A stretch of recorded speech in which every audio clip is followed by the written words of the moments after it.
Hi friends, मैं परविंदर खैरी। Friends, आज की जो हमारी गेम है ये मैंने ली है chessbase.com के एक आर्टिकल से, जो लिखा है फ्रेडरिक फ्रेडल ने। ये आर्टिकल पूरी तरह से रमेश बाबू प्रज्ञानंद के ऊपर है, और उन्होंने कहा था कि रमेश बाबू प्रज्ञानंद और फ्रिट्स 18, यानी कि फ्रिट्स ग्रैंड मास्टर लेवल का जो इजी वर्जन है, इन दोनों के बीच में कुछ गेम्स खेली गई थी। तो उसमें से दो गेम्स इस आर्टिकल के अंदर दी गई है, तो उसमें से एक गेम मैं आप लोगों के लिए लेकर आया हूँ। काफी अच्छी गेम है। यहाँ फ्रिट्स 18 का मुकाबला रमेश बाबू प्रज्ञानंद के साथ था। तो प्रज्ञानंद ने यहाँ इस गेम की शुरुआत की थी D4 के साथ। D5 यहाँ कंप्यूटर ने किया। Knight F3, knight F6, bishop C4, bishop F5, then हुआ C4, क्वींस गैम्बिट की तरफ ट्रांसपोज हुई है गेम। नाइट C6, देन हुआ E3, E6, then knight C3 square पर बिशप आया B4 स्क्वायर पर। नाइट कुछ देर के लिए पिन है, तो रुक C1 पहले ही यहाँ पर व्हाइट ने कर लिया है, और इसके बाद ब्लैक ने यहाँ कैसल किया A3। बिशप पर अटैक डिसाइडिव करना पड़ेगा बिशप के साथ, तो बिशप टेक C3, रुक टेक C3। उसके बाद नाइट आया E4 स्क्वायर पर, रुक पर अटैक बना, रुक गया वापस C1 स्क्वायर पर। देन हुआ G5, बिशप पर अटैक है। फ्रेंड्स, इस तरह का जो मेटेरियल एक्शन है काफी कॉम्प्लिकेटेड होता है। यहाँ एक बहुत इंटरेस्टिंग वेरिएशन निकल कर आता है फॉर व्हाइट। इस लाइन को जरा ध्यान से देखिएगा। Night x G5, night sacrifice, not sacrifice, delayed action हो सकता है। नाइट एक्स G5 होने के बाद ब्लैक यहाँ नाइट एक्स G5 करेगा, और वैसे बिशप टेक्स G5 किया तो प्रॉब्लम आएगी कि ये क्वीन एक पीस एक्स्ट्रा जीत चुकी होगी, तो F4 पहले यहाँ पर व्हाइट कर सकता है, नाइट पर अटैक बनेगा। इस नाइट के लिए जाने के लिए स्क्वायर क्या बचा है यहाँ पर, सिर्फ ये E4 स्क्वायर। इसके बाद खेला जा सकता है G4, और G4 होने के बाद आप यहाँ देख सकते हैं कि बिशप पूरी तरह से ट्रैप्ड हो चुका है, बिशप कहीं भी नहीं जाने वाला। तो अब इस सिचुएशन से निकलने के लिए क्या करना है बिशप को बचाने के लिए? बिशप को बचाने के लिए मेथड बड़ा सिंपल है। यहाँ एक पॉन ब्लैक चाहे तो दे सकता है E5 करके। डी टेक्स E5 होने के बाद यहाँ पर इस बिशप को बचाया जा सकता है। अब वैसे इधर ब्लैक को अगर बिशप एक्सचेंज करने दिया गया तो गेम इतनी जबरदस्त नहीं रहेगी फॉर व्हाइट। बिशप यहाँ से E6 स्क्वायर पर जा सकता है, और इसके बाद आप यहाँ देखिए, आप कहेंगे कि अभी मटेरियल तो अभी भी डाउन चल रहा है यहाँ पर व्हाइट, लेकिन इस नाइट के जाने के लिए कौन सा स्क्वायर बचा हुआ है?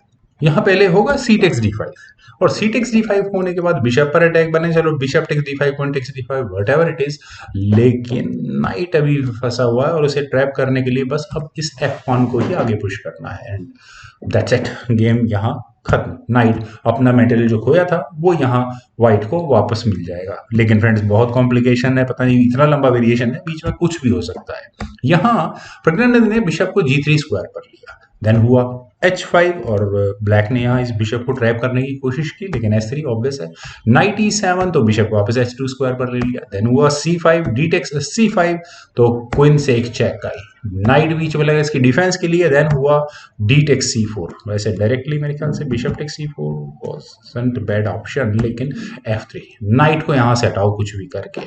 तो ब्लैक ने यहाँ डिसाइड किया, मीन्स फ्रिट्स 18 ने यहाँ डिसाइड किया कि वो यहाँ करेंगे queen takes D2 check, queen takes D2, then knight takes D2, king takes D2, और ऐसा सब जो चेक्स दिए हैं। इसके बाद होता क्या है कि ब्लैक को अपना रुक डेवलप, मतलब सेंट्रलाइज करने का मौका मिलता है, वो भी एक चेक के साथ। Rook at F goes to D8 with a check.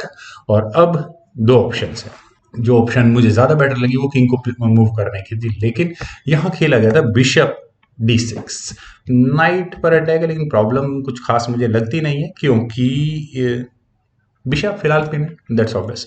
Bishop गया G6 स्क्वायर पर, देन हुआ E4, तो नाइट C8, और यहाँ इस पॉन एक्स्ट्रा पॉन को लेने की तैयारी है, लेकिन प्रॉब्लम नहीं है। E5 यहाँ पहले व्हाइट ने किया, knight takes D6, C takes D6, then हुआ B5, तो G3, देन मेरे ख्याल से ब्लैक को यहाँ क्या करना चाहिए? मैं वैसे कंप्यूटर है ना, कंप्यूटर को मैं बहुत अच्छा सजेशन तो नहीं दे सकता, लेकिन attacking the base of porn chain एक ही मेथड है।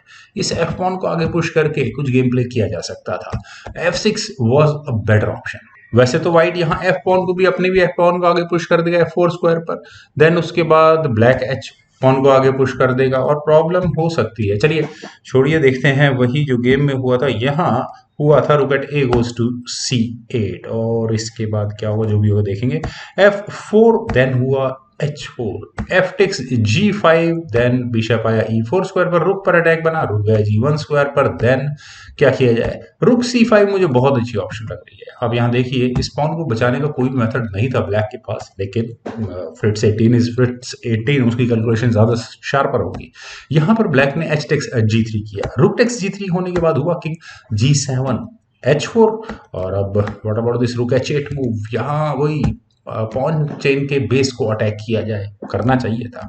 खैर यहाँ बिशप F5 के ऑप्शन को ब्लैक ने पहले चुना, और ऐसा करने के बाद इस पॉन का तो डिफेंस हो ही गया। अब देन हुआ H5, तो रुक आया C5 स्क्वायर पर, रुक से E1 स्क्वायर पर ले जाकर यहाँ इस E5 पॉन का डिफेंस किया, रुक D8 चेक, किंग गया C3 स्क्वायर पर, और रुक C8, रुक का C8 स्क्वायर पर आना, क्या यहाँ ये बी पॉन आगे पुश होने वाला है, लगता तो कुछ ऐसा ही है। बिशप आया G2 स्क्वायर पर, रुक पर अटैक बना, और पता नहीं प्रज्ञानंद ने किन कैलकुलेशंस के आधार पर यहाँ इंपॉर्टेंट D3 स्क्वायर को वेकेंट कर दिया। यहाँ प्रॉब्लम क्या है, काफी प्रॉब्लम है। वैसे तो डायरेक्टली चेक आ सकती है, हुआ भी लगभग कुछ गेम में इसी तरह से था, तो चलिए वहीं देखते हैं जो कुछ गेम में हुआ था। वैसे यहाँ ब्लैक ने पहले अपने इस बी पॉन को आगे पुश किया, ये थोड़ा सा मेरे लिए सरप्राइजिंग है, क्योंकि यहाँ हुआ ए टेक्स B4, एक पॉन एक्स्ट्रा ब्लैक ने दिया, reason I can't see it, लेकिन रुक D3 चेक, जिस मूव का मैं वेट कर रहा था। रुक टेक्स D3 हुआ, देन C टेक्स D3, और यहाँ डिस्कवर्ड चेक आया इस रुक से, और कम से कम व्हाइट यहाँ अपने इस किंग को नो डाउट D4 स्क्वायर पर अफोर्ड नहीं कर सकता, क्योंकि यहाँ किंग अगर D4 स्क्वायर पर गया तो रुक B8, और यहाँ इस पॉन को लेने की तैयारी, आगे थ्रेट्स और भी काफी ज्यादा है, इस पॉन को भी बढ़ने की तैयारी है। खैर यहाँ खेला गया किंग D2, दैट्स ओके, लेकिन किंग के D2 स्क्वायर पर आने के बाद रुक आया C2 स्क्वायर पर एक चेक के साथ, और यहाँ ये बिशप गया, किंग गया E3 स्क्वायर पर। और वैसे फ्रेंड्स दिखने में तो बिल्कुल सही है कि ये बिशप यहाँ गया, लेकिन यहाँ ब्लैक को व्हाइट के इस डी पॉन के बारे में जरूर सोचना चाहिए था, जो कि प्रोमोटिंग स्क्वायर से सिर्फ 2 कदम की दूरी पर है। तो किंग मूव किया जा सकता था, बेटर ऑप्शन थी, और उसके बाद फर्दर ये गेम बढ़ी जा सकती थी। व्हाइट इस मूव में अपने बिशप को बचा भी लेता तो भी ठीक था।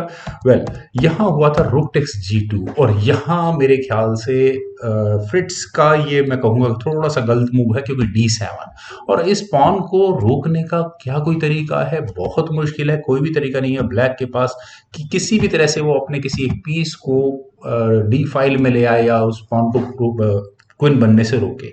तरीका तो है, और वही यहाँ ब्लैक ने कोशिश भी की थी, रुक G3 चेक हुआ, और यहाँ अगर अब व्हाइट ने किंग को F2 स्क्वायर पर प्लेस किया तो ये गेम मेरे ख्याल से कंप्लीटली ब्लैक की होती अगर ऐसा होता तो, क्योंकि ब्लैक यहाँ पहले अपने इस डी पॉन को आगे पुश करेगा, रुक कहीं नहीं जाने वाला, क्योंकि यहाँ ये पॉन क्वीन प्रमोट हो चुका होगा, और ब्लैक दूसरी थ्रेट क्या दे रहा है, रुक को D3 स्क्वायर पर ले जाकर यहाँ इस पॉन को लेने की भी थ्रेट दे रहा है। तो पहले यहाँ व्हाइट को क्वीन प्रमोट करनी ही होगी, और क्वीन प्रमोट होने के बाद होगा रुक G2 चेक, और रुक के G2 स्क्वायर पर चेक देने के बाद डेफिनेटली यहाँ इस व्हाइट के रुक का जो डिफेंस है किंग के द्वारा वो यहाँ डिफ्लेक्ट हो चुका होगा, किंग टेक्स G2, और उसके बाद यहाँ पर ब्लैक अपनी क्वीन प्रमोट कर लेगा, और एक एक्स्ट्रा बिशप के साथ ही मेरे ख्याल से मैं कहूंगा कि एक अच्छी खासी में लीड होगा। हाँ, लेकिन व्हाइट के पास ड्रॉ कराने के पोटेंशियल चांसेस होंगे इस गेम में। खैर वो छोड़िए, तो प्रज्ञानंद ने अपनी किंग को लिया D2 स्क्वायर पर, रुक G2 चेक हुआ, किंग गया C3 स्क्वायर पर, और क्या यहाँ D2 की ऑप्शन को अब ऑप्ट किया जा सकता है, थोड़ा सा मुश्किल है, क्योंकि व्हाइट यहाँ पहले रुक को D1 स्क्वायर पर ले आएगा। तो अगर रुक से चेक आई, और अगर यहाँ ब्लैक प्लान करे कि ओके मैं कुछ ऐसा गेम खेल लेता हूँ, तो भी कोई फर्क नहीं पड़ता, किंग टेक्स D2, रुक D3 चेक होगा तो किंग C1 स्क्वायर पर चला जाएगा, और अब ये रुक यहाँ इस D7 स्क्वायर तक पहुंच भी नहीं पाएगा। खैर यहाँ ब्लैक ने खेला रुक C2 चेक, किंग गया B3 स्क्वायर पर, देन हुआ रुक E2, रुक एक्सचेंज ऑफर है, क्या जरूरत है रुक एक्सचेंज करने के, रुक गया D1 स्क्वायर पर, देन हुआ रुक F2, और फाइनली यहाँ प्रज्ञानंद की एक क्वीन प्रमोट हो ही गई। और थ्रेट क्या है, थ्रेट बड़ी सिंपल है, यहाँ एक चेक देने की, और उसके बाद देखते हैं क्या होगा, रुक गया G4 स्क्वायर पर। चलिए रुक से यहाँ कम से कम ये चेक तो नहीं आने वाली, रुक की वजह से एच पॉन आगे पुश किया जा सकता था। हाँ, लेकिन क्या जरूरत है, इस पहले तो उधर रुक पर भी अटैक था, तो रुक टेक्स D3 किया जाएगा, बिशप टेक्स H5, देन हुआ रुक रुक H3, बिशप पर अटैक बना, इसका डिफेंस हुआ किंग से, लेकिन यहाँ रमेश बाबू प्रज्ञानंद का फाइनल मूव था यहाँ क्वीन से चेक देने का। क्वीन G8 चेक, और इसके बाद फ्रिट्ज 18 ने हार मान ली और रिजाइन कर दिया। इस बिशप का डिफेंस जो कि किंग था वो अब यहाँ डिफ्लेक्ट हो चुका होगा अगले मूव में। तो फ्रेंड्स, मुझे पूरी उम्मीद है आप सभी लोगों को रमेश बाबू प्रज्ञानंद की गेम जरूर पसंद आई होगी। तो आप लोग इस वीडियो को लाइक करें, शेयर करें, और मेरे इस यूट्यूब चैनल चेस गुरु को प्लीज सब्सक्राइब जरूर करें। आपके कमेंट्स का मुझे बेहद इंतजार रहेगा। Thank you for watching and bye for now.